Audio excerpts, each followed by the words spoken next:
I'm upset with the people of Benue. Every man that comes from those areas, I'm upset with all of them. I see them as cowards from now on because I can't imagine that your people are dying every day and you're waiting for the government who has failed you again and again. I come from the Niger Delta region, and in my community, things like this happen. You didn't have to tell us, the youth, to pick up arms to defend ourselves. You don't tell us. You don't. I mean, come on, people of Benue State. This is cowardice. Pick up, defend yourself. Nobody will come to save you until you start saving yourself. When you start saving yourself, that's when the government will start mediating, and then there will be peace. Without that, you keep dying every day. I wish you can hear me, but I'm telling you, you're all cowards. If you sit back and your women and children are dying every day, you're cowards. Okay. Self-defense is a fundamental human right. Okay. Yes, we have the right to defend ourselves. I think it's somewhere contained in the penal code. Even though you have to defend yourself with appropriate, proportional force or whatever it says here. So I think people should pick up, I won't say they should pick up arms, but I think they should defend themselves. I mean, somebody's coming to your house to kill you. If you can kill them first.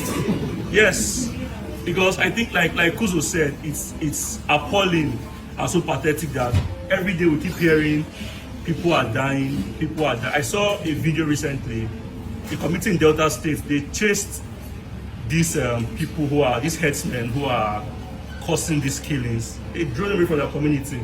And that in my village is written boldly. No grazing. We don't care whether the government wants. I'm going to use the Elwashan Dam as an example. When the killings in Plateau State was happening, it kept going on. Every day you wake up, they kill 78 people, 60-something people. And then in 2004, I think sometime in February, when they retaliated, they didn't kill 64 people. They killed over 630 of them. Wow. Till today, anything happening in Plateau State, it doesn't go close to Elwashan Dam. So self-defense, yes, please. Wow. We have to get the communities to rise and defend themselves first. So when I hear people say this insecurity in Nigeria, as long as human beings exist, there will be security problem. That security starts from you. We have to take that mentality away. What is the security agencies doing? Who, apart from a tree, knows that they want to come and cut him and remain standing? Only a tree. What I'm trying to say, the practical approach to mobilizing people is that you have to get everyone involved. You do not expect the Nigerian Army, police, DSS, to protect every Nigerian or every community. It is not going to work. How can you create first line of defense? The military, police, and other security agencies are to deal with the bigger ones, the organized ones.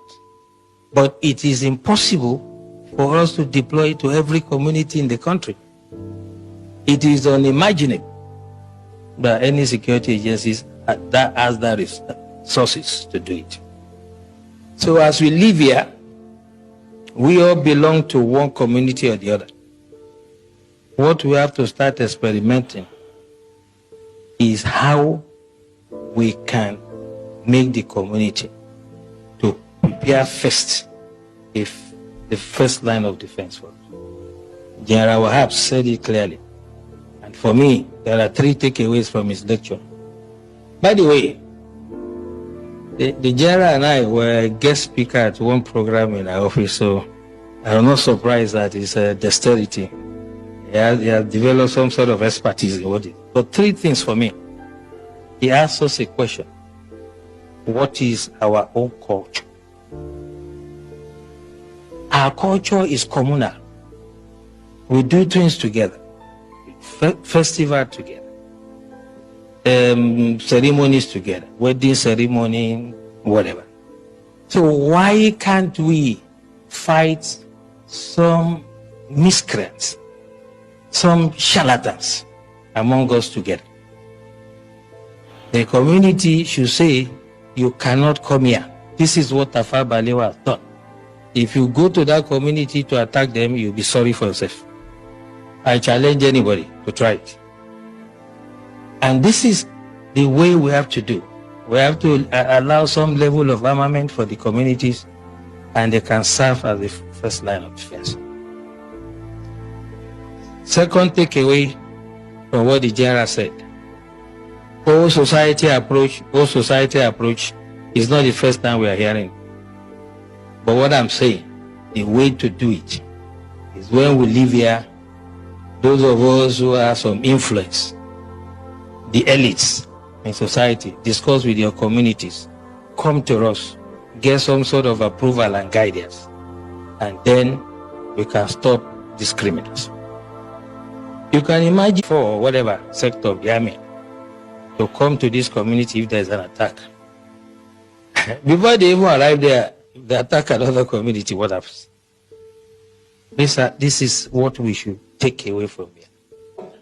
Last thing he said to us, which is quite important, is that we should not make this another talk show.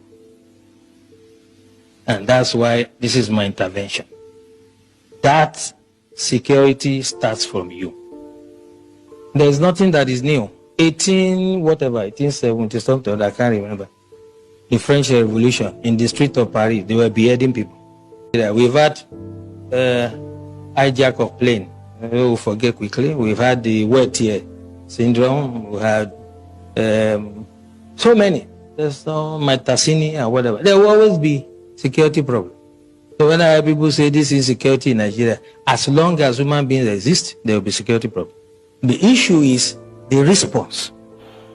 We have to take that mentality away. What is the security agencies doing? Who, apart from a tree, knows that they want to come and cut him and remain standing? Only a tree. We have to get the communities to rise and defend themselves first. And the time to start it is now. When you move out from here, I do that every day. I come from a village in Ijebu land, Ogun State, and I talk to my people. I know the level of armament they are entitled to. I know how they organize themselves in quarters. We have 4 quarters. I am using my expertise to guide them. You cannot wait for the military.